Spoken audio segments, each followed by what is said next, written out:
എല്ലാവർക്കും ദേവികാസ് കിച്ചൺ റെസിപ്പീസിലേക്ക് സ്വാഗതം. അപ്പോൾ ഇന്ന് ഞാൻ നല്ല ഹെൽത്തി ആയിട്ടുള്ള ഒരു കഞ്ഞിയുടെ റെസിപ്പി ആയിട്ടാണ് വന്നിരിക്കുന്നത്. ഞവര അരി കഞ്ഞിയാണ്. ഇപ്പോൾ കർക്കിടക മാസമാണല്ലോ, മഴക്കാലമാണ്. അപ്പം രോഗങ്ങളൊക്കെ പെട്ടെന്ന് പിടിപെടാൻ സാധ്യതയുള്ളൊരു സമയമാണ്. അപ്പോൾ നമുക്ക് നല്ല രോഗപ്രതിരോധ ശേഷി കിട്ടാനായിട്ട് ഞവര അരി കഞ്ഞി വളരെ നല്ലതാണ്. അത് ഈ കർക്കിടക മാസത്തിൽ മാത്രമല്ല, അല്ലാതുള്ള സമയത്തും വളരെ നല്ലതാണ് ഞവര അരി കഞ്ഞി. ഡയബറ്റീസുകാർക്കൊക്കെ വളരെ നല്ലതാണ്. കർക്കിടക മാസത്തിൽ നമ്മൾ പെട്ടെന്ന് ദഹിക്കുന്ന ആഹാരം വേണം കഴിക്കാനായിട്ട്. ഞവര അരി പെട്ടെന്ന് തന്നെ ദഹിക്കുന്നതാണ്. അതുകൊണ്ട് തന്നെ ചെറിയ കുഞ്ഞുങ്ങൾ മുതൽ പ്രായമായവർക്ക് വരെ ഒരുപോലെ കഴിക്കാൻ പറ്റിയതാണ് ഞവര അരി കഞ്ഞി. അപ്പം ഞവര അരിയുടെ ഗുണങ്ങളെ പറ്റിയിട്ട് കൂടുതലായിട്ട് ഞാൻ വീഡിയോയുടെ ഇടയിൽ പറയാം. അപ്പം നമുക്ക് വീഡിയോയിലേക്ക് പോകാം. അപ്പം നമുക്ക് ഞവര അരി കഞ്ഞി ഉണ്ടാക്കാം. അപ്പം അതിന് വേണ്ടിയിട്ട് ഞാനിവിടെ 1 കപ്പ് ഞവര അരിയാണ് എടുത്തിരിക്കുന്നത്. ഞവര അരി, നവര അരി അങ്ങനെയൊക്കെ പറയാറുണ്ട് ഇതിന്. ഇതിപ്പോൾ ഞാൻ 250 ml കപ്പിന് 1 കപ്പാണ് എടുത്തിരിക്കുന്നത്. ഇതേപോലെ ഒരു ബ്രൗൺ കളറിലുള്ള അരിയാണിത്. ഒരുപാട് ആരോഗ്യ ഗുണങ്ങളുള്ള ഒരു അരിയാണ് ഞവര അരി. അപ്പം ഇതിന് കുറച്ച് വേവ് കൂടുതലുണ്ട്. അപ്പം അതുകൊണ്ട് തന്നെ നമ്മളിത് ഒരു 4 മണിക്കൂർ കുതിർത്ത് വെച്ചതിന് ശേഷമാണ് ഇത് കഞ്ഞി ഉണ്ടാക്കുന്നത്. അപ്പോൾ ഇതിനി നമുക്കൊന്ന് കുതിർത്ത് വെക്കാം. ഇത് നന്നായിട്ട് കഴുകിയതിന് ശേഷം നമുക്ക് കുറച്ച് വെള്ളം ഒഴിച്ചിട്ട് ഇതൊന്ന് കുതിർത്ത് വെക്കാം. അപ്പോൾ അതാ ഞാനിത് നന്നായിട്ട് കഴുകി കുറച്ച് വെള്ളം ഒഴിച്ച് വെച്ചിട്ടുണ്ട് കുതിരാനായിട്ട്. അപ്പോൾ ഇതൊരു 4 മണിക്കൂർ കുതിർത്തതിന് ശേഷം നമുക്കിത് കഞ്ഞി ഉണ്ടാക്കാം. അപ്പോൾ ഒരുപാട് ആരോഗ്യ ഗുണങ്ങളുള്ള ഒരു അരിയാണ് ഞവര അരി. നമ്മുടെ രോഗപ്രതിരോധ ശേഷി കൂട്ടാനായിട്ട്, അതുപോലെ തന്നെ ക്ഷീണം അകറ്റാനായിട്ടും ഒക്കെ വളരെ നല്ലതാണ് ഞവരക്കഞ്ഞി. ഡയബറ്റീസുകാർക്ക് വളരെ നല്ലതാണ് ഞവരക്കഞ്ഞി കുടിക്കുന്നത്. വാദസംബന്ധമായിട്ടുള്ള അസുഖങ്ങൾക്കൊക്കെ വളരെ നല്ലതാണ് ഞവര അരി. ക്യാൻസറിനെ ചെറുക്കാനായിട്ട് വളരെ നല്ലതാണ്. അതുപോലെ തന്നെ ഹീമോഗ്ലോബിൻ കുറവുള്ളവർക്ക് വളരെ നല്ലതാണ് ഞവര അരി കഞ്ഞി ഉണ്ടാക്കി കുടിക്കുന്നത്. തൂക്കക്കുറവുള്ള കുഞ്ഞുങ്ങൾക്ക് ഞവര അരി കഞ്ഞി ഉണ്ടാക്കി കൊടുക്കുന്നത് നല്ലതാണ്. ഇത് പെട്ടെന്ന് തന്നെ ദഹിക്കുന്നതാണ്. അപ്പൊ അതുകൊണ്ട് തന്നെ 6 മാസം കഴിഞ്ഞിട്ടുള്ള കുട്ടികൾക്ക് മുതൽ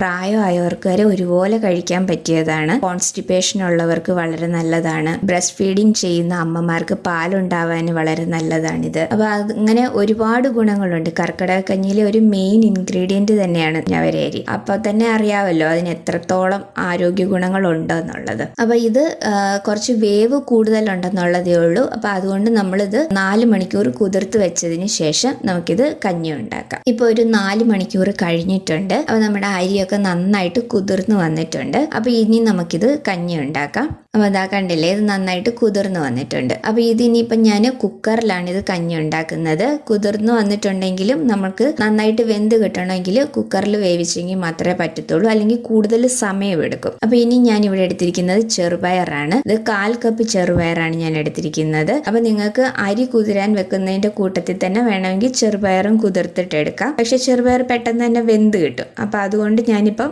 കുതിർത്തിട്ടൊന്നുമല്ല എടുത്തിരിക്കുന്നത്. 1/4 കപ്പ് ചെറുപയർ എടുത്തിട്ടുണ്ട്. 1 കപ്പ് അരിക്ക് 1/4 കപ്പ് ചെറുപയറാണ് ഞാൻ എടുത്തിരിക്കുന്നത്. അപ്പൊ ഇതൂടെ കഴുകിയെടുക്കാം. പിന്നെ ഞാനിവിടെ എടുത്തിരിക്കുന്നത് ഉലുവയാണ്. ഞാനിപ്പോൾ ഇവിടെ 1 ടേബിൾ സ്പൂൺ ഉലുവയാണ് എടുത്തിരിക്കുന്നത്. അപ്പൊ നിങ്ങൾക്ക് ഈ ഒരു അളവിന് 2 ടേബിൾ സ്പൂൺ ഉലുവ വരെ ചേർത്ത് കൊടുക്കാം. പിന്നെ ഇവിടെ ഉലുവയുടെ അളവ് കൂടിക്കഴിഞ്ഞു കഴിഞ്ഞാൽ ഇവിടെ കുട്ടികൾ കഴിക്കില്ല. അത് കാരണം ഞാൻ 1 ടേബിൾ സ്പൂൺ മാത്രമേ ഉലുവ എടുത്തിട്ടുള്ളൂ. ഉലുവയുടെ ടേസ്റ്റ് ഇഷ്ടമുള്ളവർക്ക് ഈ ഒരു അളവിന് 2 ടേബിൾ സ്പൂൺ ഉലുവ എടുക്കാം. അപ്പൊ ഇതും കൂടെ നമുക്ക് നന്നായിട്ട് കഴുകിയെടുത്ത് കൊണ്ടുവരാം. അപ്പൊ നമ്മൾ ഇനിയും കഴുകിയെടുത്ത് വെച്ചിരിക്കുന്ന അരി ഇതിലേക്ക് ഇട്ട് കൊടുക്കാം. അപ്പൊ നമ്മൾ കുതിരാനായിട്ട് വെച്ചിരുന്ന ആ വെള്ളത്തോട് കൂടിയിട്ട് തന്നെ ഇതിലേക്ക് ഒഴിച്ചു കൊടുക്കാം. കാരണം നമ്മൾ നന്നായിട്ട് കഴുകിയതിന് ശേഷമാണ് വെള്ളത്തിൽ കുതിരാനായിട്ട് വെച്ചിരുന്നത്. അപ്പൊ അതുകൊണ്ട് ആ വെള്ളത്തോട് കൂടിയിട്ട് തന്നെ ഇതിലേക്ക് ചേർത്ത് കൊടുക്കാം. ഇനി നമ്മൾ കഴുകിയെടുത്തിരിക്കുന്ന ചെറുപയറും കൂടെ ഇതിലേക്ക് ചേർത്ത് കൊടുക്കാം. ഇനി കഴുകിയെടുത്തിരിക്കുന്ന ഉലുവയും കൂടെ ഇതിലേക്ക് ചേർത്ത് കൊടുക്കാം. അപ്പോൾ ഇനി ഞാനിവിടെ എടുത്തിരിക്കുന്നത് ആശാളിയാണ്. ഗാർഡൻ ക്രസ് സീഡ്സ് എന്നാണ് ഇതിന് പറയുന്നത്. ബ്രൗൺ കളറിലുള്ള ചെറിയ വിത്ത് പോലെയുള്ളതാണ്. അപ്പം ഞവരരിയുടെ പോലെ തന്നെ ഒരുപാട് ഗുണങ്ങളുള്ളതാണ് ഈ ആശാളിക്കും. Iron, protein, calcium, vitamin C, folic acid ഇതൊക്കെ ധാരാളം അടങ്ങിയതാണ് ആശാളിയിൽ. അപ്പം അയണൊക്കെ ധാരാളം അടങ്ങിയിട്ടുള്ളത് കൊണ്ട് തന്നെ അനീമിക് ആയിട്ടുള്ളവർക്കൊക്കെ വളരെ നല്ലതാണ് ആശാളി. PCOD പോലെയുള്ള പ്രശ്നങ്ങളൊക്കെ ഉള്ളവർക്ക് വളരെ നല്ലതാണ്. മുടി കൊഴിച്ചിലിന് വളരെ നല്ലതാണ്. അങ്ങനെ ഒരുപാട് ആരോഗ്യ ഗുണങ്ങൾ ആശാളിക്കും ഉണ്ട്. അപ്പൊ ഈ ആശാളി നമുക്ക് ഒന്ന് കഴുകിയെടുക്കാം. ഇത് ഒരുപാട് സമയം വെള്ളത്തിൽ ഇട്ടേക്കരുത്. കാരണം നമ്മുടെ കസ്കസ്, സബ്ജ സീഡ്സ് പോലെ പെട്ടെന്ന് ജെല്ലി പോലെ ആവുന്നതാണ്. അപ്പൊ അതുകൊണ്ട് പെട്ടെന്ന് തന്നെ കഴുകിയിട്ടെടുക്കണം. അപ്പൊ നമുക്ക് ജസ്റ്റ് വെള്ളത്തിലിട്ട് എളുപ്പത്തിലൊന്ന് കഴുകിയെടുക്കാം. ഇത് ഞാനിതിപ്പം 2 ടേബിൾ സ്പൂൺ ആണ് എടുത്തിരിക്കുന്നത്. അപ്പൊ അതാ ഞാനിത് കഴുകി എടുത്തിട്ടുണ്ട്. അതും കൂടി ഇതിലേക്ക് ചേർത്ത് കൊടുക്കാം.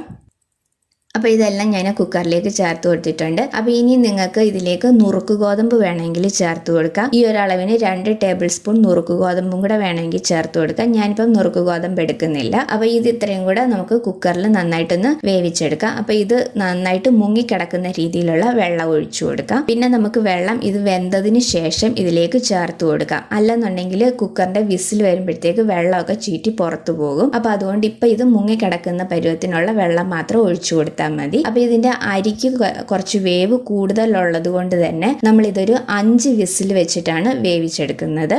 ഹൈ ഫ്ലെയിമിൽ വെച്ചിട്ട് 1 വിസിൽ വന്നതിന് ശേഷം ഫ്ലെയിം കുറച്ചിട്ടിട്ട് ലോ ഫ്ലെയിമിൽ 4 വിസിൽ വരുന്നത് വരെ ഇത് കുക്ക് ചെയ്യണം. പിന്നെ പ്രഷർ കംപ്ലീറ്റ് പോയതിന് ശേഷം വേണം കുക്കർ തുറക്കാനായിട്ട്. അപ്പൊ നമുക്കിതിനെ ഒന്ന് അടച്ചു വെച്ച് കുക്ക് ചെയ്യാം. അപ്പൊ ഇപ്പൊ ഇതിലേക്ക് ഉപ്പൊന്നും ചേർത്ത് കൊടുക്കുന്നില്ല ഞാൻ.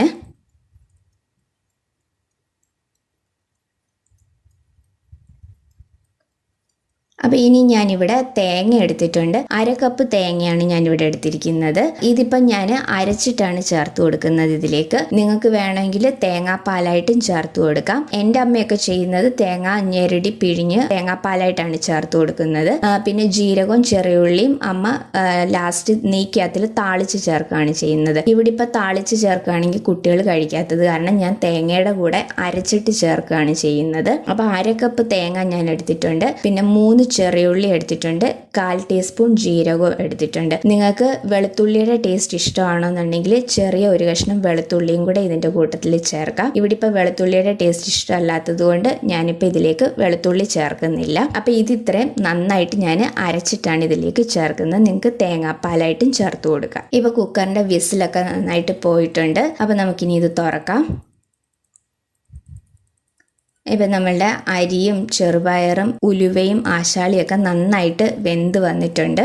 അപ്പോൾ ഇനി നമുക്കിതിലേക്ക് കുറച്ച് വെള്ളവും കൂടെ ചേർത്ത് കൊടുക്കണം. കഞ്ഞിക്ക് ആവശ്യത്തിനുള്ള വെള്ളവും കൂടെ ചേർത്ത് കൊടുക്കണം. അപ്പോൾ ഇനി നമ്മൾ ഇതിലേക്ക് വെള്ളം ചേർത്ത് കൊടുക്കുമ്പോൾ നല്ല തിളച്ച വെള്ളം വേണം ചേർത്ത് കൊടുക്കാനായിട്ട്. അപ്പോൾ ഇതാ കണ്ടില്ലേ, അരിയും പയറും ഉലുവയും ആശാളിയും എല്ലാം നന്നായിട്ട് വെന്തിട്ടുണ്ട്. അപ്പോൾ ഇനി ഇതിലേക്ക് നല്ല തിളച്ച വെള്ളവും കൂടെ ചേർത്ത് കൊടുക്കാം. പച്ചവെള്ളം ചേർത്ത് കൊടുക്കരുത്, കാരണം കഞ്ഞി വെന്തതാണ് അതിലേക്ക്. അതുകൊണ്ട് ഇനി പച്ചവെള്ളം ചേർത്ത് കൊടുക്കരുത്, നല്ല തിളച്ച വെള്ളം വേണം ചേർത്ത് കൊടുക്കാനായിട്ട്. വെള്ളവും കൂടെ ചേർത്ത് കൊടുത്ത് നന്നായിട്ടെല്ലാം ഒന്ന് മിക്സ് ചെയ്തെടുക്കാം. കഞ്ഞിക്ക് നമുക്ക് എത്ര വെള്ളം വേണോ അതിനാവശ്യത്തിനുള്ള വെള്ളം ചേർത്ത് കൊടുക്കണം. അപ്പോൾ വെള്ളം ചേർത്ത് എല്ലാം ഒന്ന് മിക്സ് ചെയ്തതിന് ശേഷം ഇനിയും അരച്ചു വെച്ചിരിക്കുന്ന തേങ്ങയും കൂടെ ഇതിലേക്ക് ചേർത്ത് കൊടുക്കാം. അപ്പോൾ അതാ ഈ ഒരു പരുവത്തിൽ നന്നായിട്ട് ഇത് അരച്ചെടുത്തിട്ടുണ്ട്. അപ്പോൾ ഈ തേങ്ങയും കൂടെ ഇനി ഇതിലേക്ക് ചേർത്ത് കൊടുക്കാം. അപ്പോൾ നിങ്ങൾ തേങ്ങാപ്പാലായിട്ടാണ് ചേർക്കുന്നതെങ്കിലും ഈ സ്റ്റേജിൽ തന്നെ ചേർത്ത് കൊടുക്കാം.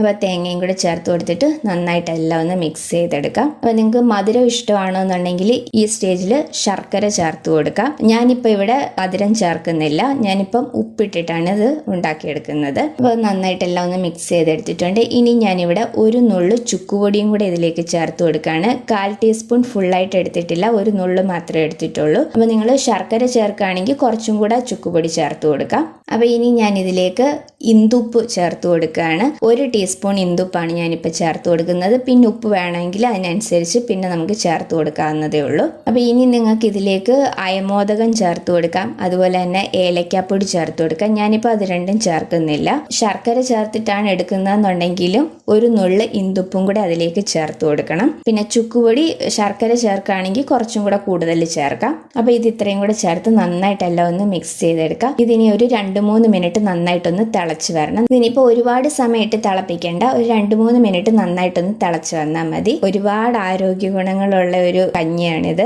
ഇത് കർക്കിടക മാസത്തിൽ മാത്രമല്ല ഏത് സമയത്ത് വേണമെങ്കിലും കഴിക്കാനായിട്ട് വളരെ നല്ലതാണ്. അപ്പോൾ ഇത് നന്നായിട്ട് തിളച്ച് വന്നിട്ടുണ്ട്. അപ്പോൾ ഇനി ഞാൻ ഇതിലേക്ക് 1 ടീസ്പൂൺ നെയ്യും കൂടെ ചേർത്ത് കൊടുക്കുകയാണ്. അപ്പോൾ അതും കൂടെ ചേർത്ത് നന്നായിട്ടെല്ലാം ഒന്ന് മിക്സ് ചെയ്തെടുക്കാം. അപ്പോൾ നിങ്ങൾ തേങ്ങ അരച്ചിട്ടല്ല ചേർക്കുന്നതെന്നുണ്ടെങ്കിൽ ഈ നെയ്യിൽ ചെറിയുള്ളിയും ജീരകവും കൂടെ താളിച്ച് ചേർത്താൽ മതി. ഞാനിപ്പോൾ തേങ്ങയുടെ കൂടെ അരച്ച് ചേർത്തത് കാരണമാണ് നെയ്യ് മാത്രമായിട്ട് ലാസ്റ്റ് ചേർത്ത് കൊടുത്തത്. ഇനിയിപ്പം നെയ്യ് ഇഷ്ടമില്ലാത്തവർക്ക് നെയ്യ് ചേർക്കണമെന്നുമില്ല. അപ്പോൾ ഇത്രയേ ഉള്ളൂ നമ്മളുടെ കർക്കിടകക്കഞ്ഞി അല്ലെങ്കിൽ ഞവരയരിക്കഞ്ഞി. നല്ല ഹെൽത്തി ആയിട്ടുള്ളതാണ്, നല്ല ടേസ്റ്റി ആയിട്ടുള്ളതാണ്. അപ്പോൾ ഈ രീതിയിൽ ഉണ്ടാക്കുകയാണെങ്കിൽ ഒട്ടും തന്നെ കയ്പില്ലാത്ത നല്ല ടേസ്റ്റി ആയിട്ടുള്ള ഞവരയരിക്കഞ്ഞി നമുക്ക് ഉണ്ടാക്കിയെടുക്കാനായിട്ട് പറ്റും. പിന്നെ ഇതിലേക്ക് ഞാൻ പച്ചമരുന്നുകളൊന്നും ചേർത്തിട്ടില്ല. എനിക്കിപ്പോൾ ഇവിടെ പച്ചമരുന്നുകളൊന്നും കിട്ടാനില്ല, അപ്പോൾ അതുകൊണ്ട് ഞാൻ അതൊന്നും ചേർത്തിട്ടില്ല. അപ്പോൾ നിങ്ങൾക്ക് പച്ചമരുന്നുകൾ കിട്ടുമെങ്കിൽ അതും കൂടെ ചേർക്കുകയാണെങ്കിലും നല്ലതാണ്. ഇനിയിപ്പം അതൊന്നും ഇല്ല എന്നുണ്ടെങ്കിലും കുഴപ്പമൊന്നുമില്ല, ഇത് തന്നെ നല്ല ഹെൽത്തി ആയിട്ടുള്ള കഞ്ഞിയാണ്. അപ്പോൾ ഇനി ഞവര അരിയും